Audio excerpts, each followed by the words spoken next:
All right, the next part of this video is going to be looking at Jen's static posture from a posterior perspective. I'll take one more step back so we can see her feet as well.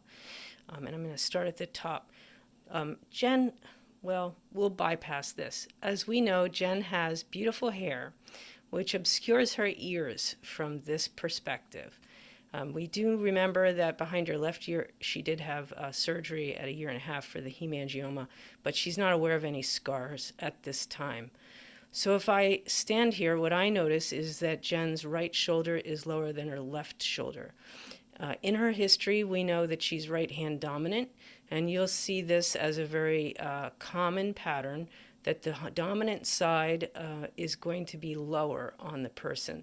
That's sort of a normal finding because the shoulder girdle is tighter on that side, as well as the lower trapezius and latissimus, just functionally speaking.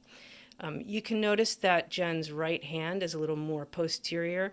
I'm going to say it that way because she's right hand dominant, so I'm just going to go with that. If I look at how her shirt is laying on her, you can see that the crease in the lower part of her sweater is not straight. So that indicates something. Because you're not going to be able to touch your mentor, you're going to have to really focus on visuals.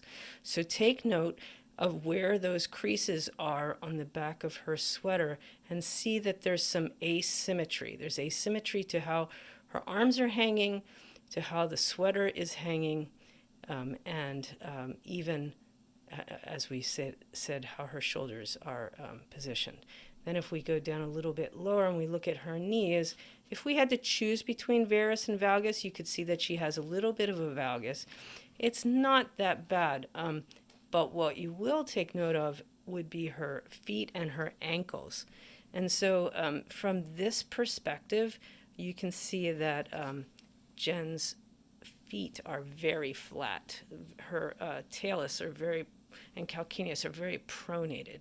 You can even see that the right foot, the anterior part of the foot is sticking out, and we can't get too great of a view, and it's not fair for me to do this because you can't do this with your mentor, but if you look at her Achilles, you can see that there's a bit of a curve in of the Achilles on both of her heels.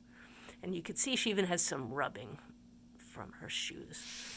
All right, so that's a posterior view of Jen in a static position.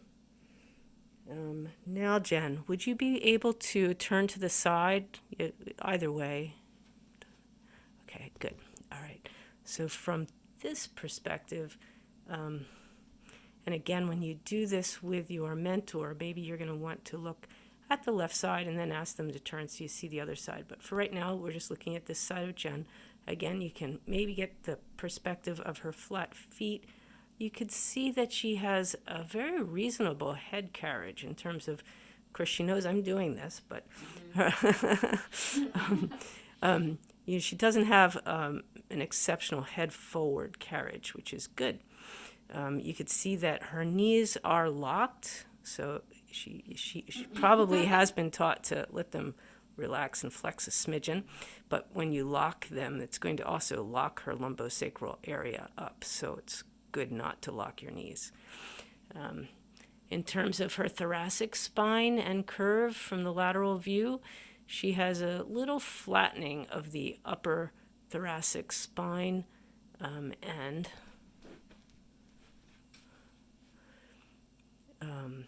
I would say, let's see, okay, so Jen's a female and she has breasts, and it's important to recognize that a woman with breasts has that extra weight that she has to balance out as opposed to a man, which frequently makes the anterior chest wall tight from the pecs or shoulders being rounded in. Her ears are, they're really pretty much on top of her shoulders, and I think that you would see that her pelvis is kind of locked. She's kind of thrust forward there a little bit because, again, she's trying to balance out the weight of her upper thoracic area.